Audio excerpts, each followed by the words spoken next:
ये है 5.5 वैल्यू। तो देखो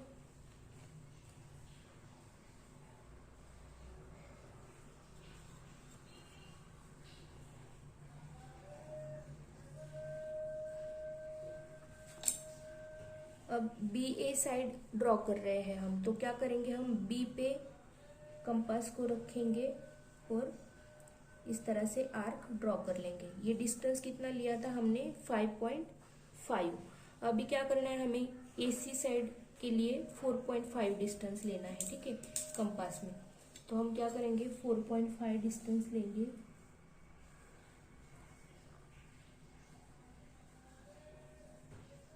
इस तरह से, ठीक है।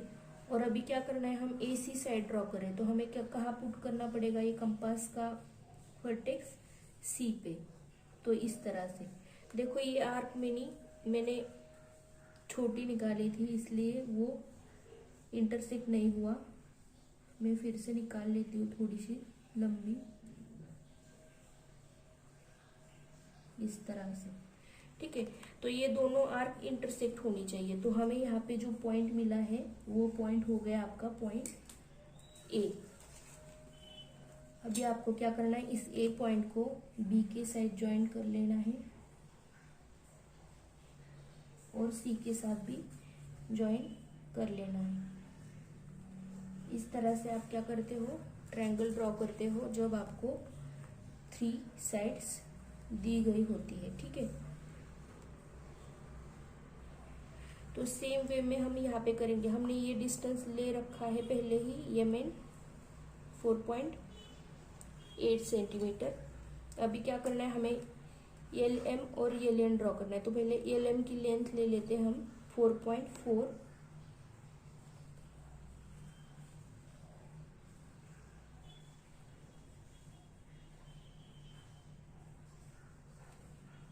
ठीक है। 4.4 डिस्टेंस लिया हमने कंपास में, और एल एम की लेंथ ली है इसलिए हम यम पे रखेंगे कंपास को। अभी हमें क्या लेना है, ये लेन की लेंथ यानी 3.6 इतना लेना है।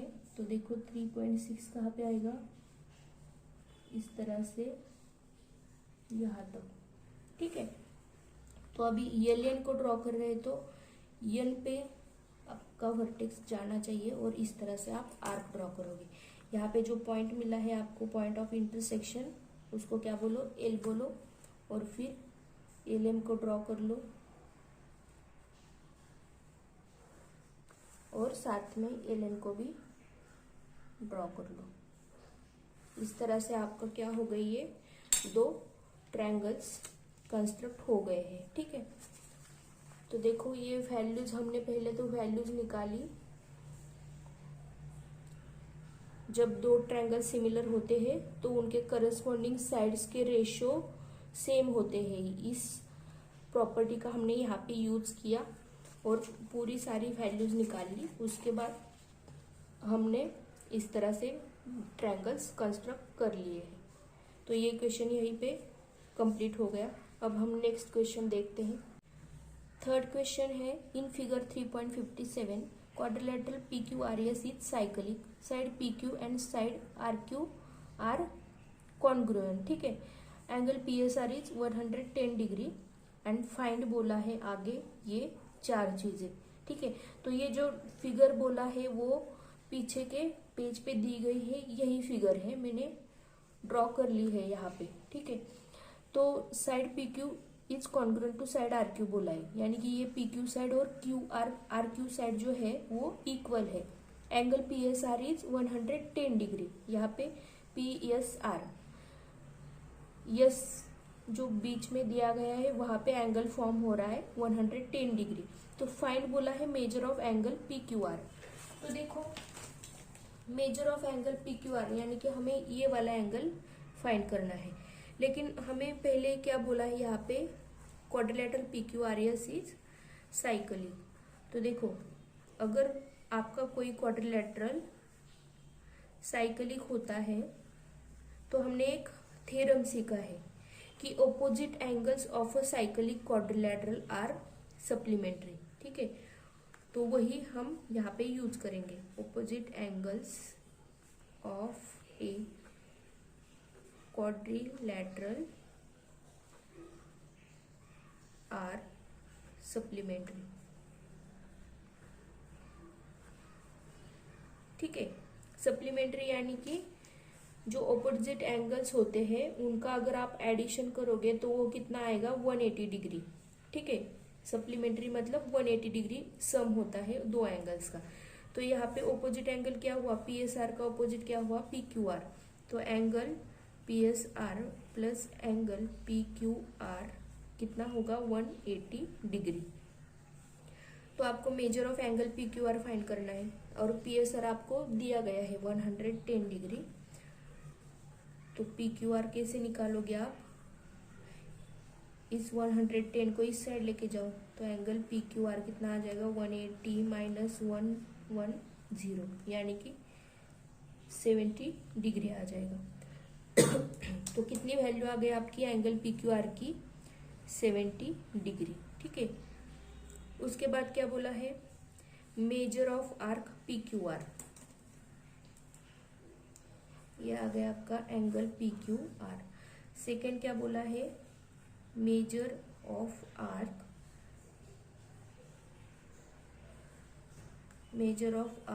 PQR।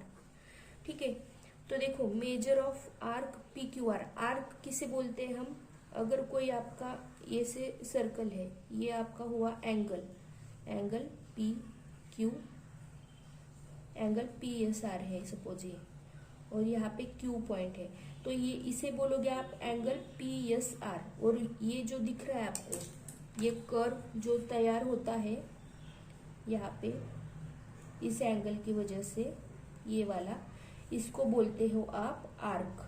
ठीक है, इसे आप आर्क बोलते हो। तो यहाँ पे आर्क क्या बोला है, PQR, यानी कि P से इस तरह से PQR मतलब यहाँ तक। ठीक है, इस आर्क का मेजर कितना है ये पूछा है। तो इसके लिए मैंने क्या लिखा है यहाँ पे, ये theorem, the measure of an inscribed angle is half of the measure of the arc intersected by it. इसका मतलब क्या हुआ कि the measure of an inscribed angle, ये जो एंगल है उससे बोलते हैं इंस्क्राइब्ड एंगल, जिसका जो मिडल पॉइंट होता है वो सर्कल पे आना चाहिए, मतलब एंगल आपका सर्कल पे बनना चाहिए। देखो सर्कल पे बन रहा है यहाँ पे एंगल। ठीक है, सर्कल का पॉइंट होना चाहिए ये, तो इसे बोलेंगे आप इंस्क्राइब्ड एंगल। और ये एंगल क्या करता है, इस आर्क को फॉर्म करता है, तो इस आर्क को क्या बोलते हो आप, इंटरसेप्टेड आर्क। ठीक है, तो measure of an inscribed angle is half of the measure of the arc intercepted by it. इसका मतलब क्या हुआ कि PSR जो एंगल है आपका, angle PSR is equal to कितना होगा, half of the measure of the arc intercepted by it, मतलब उसने जो आर्क बनाया उसके सामने जो आर्क बनता है उसके हाफ होता है। तो आर्क क्या है यहाँ पे, आर्क PQR। तो यही प्रॉपर्टी हमें यहाँ पे यूज करनी है मेजर ऑफ आर्क PQR निकालने के लिए। तो क्या करेंगे हम, जो ये थ्योरम बोल रहा है इसके हिसाब से एंगल PSR, ये कहाँ से लिया हमने, यहाँ से। ठीक है, angle PSR is equal to 1/2 measure of arc PQR। तो वैल्यू पुट कर दो, एंगल PSR आपको पता है कितना है, PSR 110 degree is equal to 1/2 measure of arc PQR। ठीक है, तो ये मेजर निकालना है आपको ये, तो दो को इस साइड लेके जाओ तो क्या हो जाएगा, multiply major of arc PQR।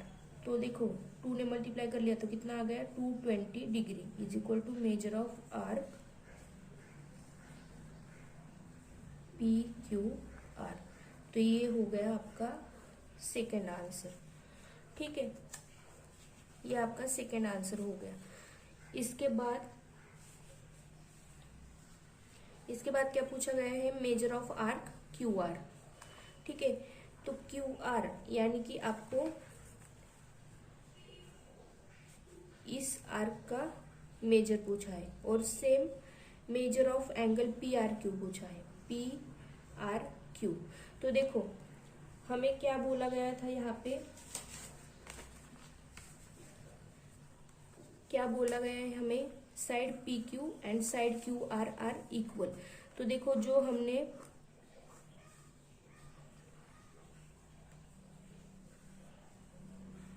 जो ट्रायंगल होता है जिसकी दो साइड इक्वल होती है, ठीक है, तो जो साइड्स इक्वल होती है उसके सामने जो एंगल फॉर्म होता है वो भी इक्वल होता है। मतलब इस साइड के जो सामने एंगल है ये वाला, और इस साइड के सामने जो एंगल है ये वाला, ये दोनों इक्वल होते हैं। अगर इसकी वैल्यू 80 डिग्री है तो इसकी भी वैल्यू 80 डिग्री होगी। यही प्रॉपर्टी हम यहाँ पे अप्लाई करेंगे। तो अगर इस प्रॉपर्टी का हम यहाँ पे यूज करते हैं तो आपका जो एंगल है क्यू पी आर, वो अगर हमने एक्स ले लिया तो सेम आपका एंगल आएगा क्यू आर पी, वो भी क्या आएगा, एक्स आएगा। तो जैसे कि आपने सीखा है, अगर कोई ट्रायंगल है तो उसके तीनों एंगल की सम कितनी होती है, 180 डिग्री। तो वही हम यहाँ पे यूज करेंगे, ठीक है। तो फोर्थ क्वेश्चन हम सॉल्व कर रहे हैं सब क्वेश्चन। तो in triangle P Q R, angle P Q R plus angle Q R P plus angle R P Q is equal to कितना आएगा, 180 डिग्री। ये हमने sum of angle of a triangle, ये प्रॉपर्टी यहाँ पे use की है। कितना होता है, 180। अभी देखो हम जो इक्वल साइड होती है उनके सामने जो एंगल फॉर्म होता है वो भी इक्वल होता है। यही प्रॉपर्टी हम यूज करेंगे यहाँ पे। तो ये भी एंगल एक्स है आपका, ये भी एंगल एक्स है। तो लिख लो पी क्यू आर, आर पता है आपको कितना है, 70 plus Q R P x है plus Q P R x है इज इक्वल टू 180 डिग्री। तो एक्स प्लस एक्स कितने हुए, 2x, 70 plus 2x is equal to 180 degree. तो आपको x की वैल्यू निकालनी है, तो 70 को इस साइड लेके जाओ, 180 माइनस 70 हो जाएगा, it gives 2x is equal to 110 degree.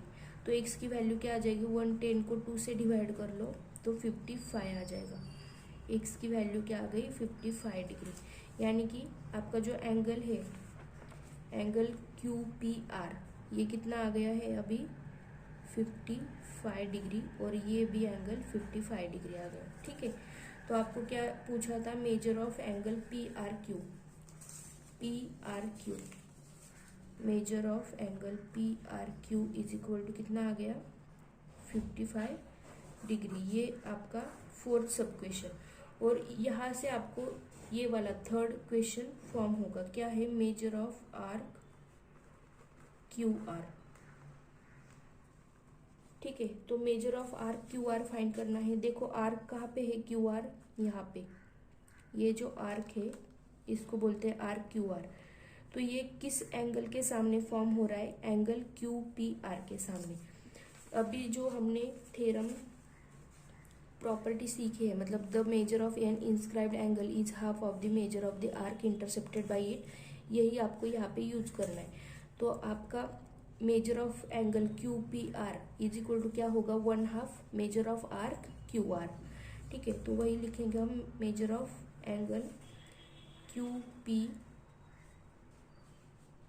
Are is equal to Q P R, मतलब ये जो एंगल बनता है वो उसके सामने वाले आर्क के 1/2 होता है, 1/2 measure of arc Q R. तो ये लिख लिया हमने। तो अभी हम हमारे पास क्यू पी आर की वैल्यू है, कितनी है, Q P R is 55 degree. तो ये यहाँ पे लिख लो, 55 degree is equal to 1/2 measure of arc Q R, ठीक है। तो 2 से इस साइड मल्टीप्लाई कर लो, कितना हो जाएगा, 110 degree major of arc Q R. तो ये हो गया आपका आंसर थर्ड क्वेश्चन। तो इस तरह से हमने ये क्वेश्चन पूरा कर लिया। ये है थर्ड सब क्वेश्चन। जिसमें आपको major of arc Q are पूछा था। उसके बाद ये फोर्थ, यहाँ पे फर्स्ट सब क्वेश्चन और यहाँ पे सेकंड सब क्वेश्चन।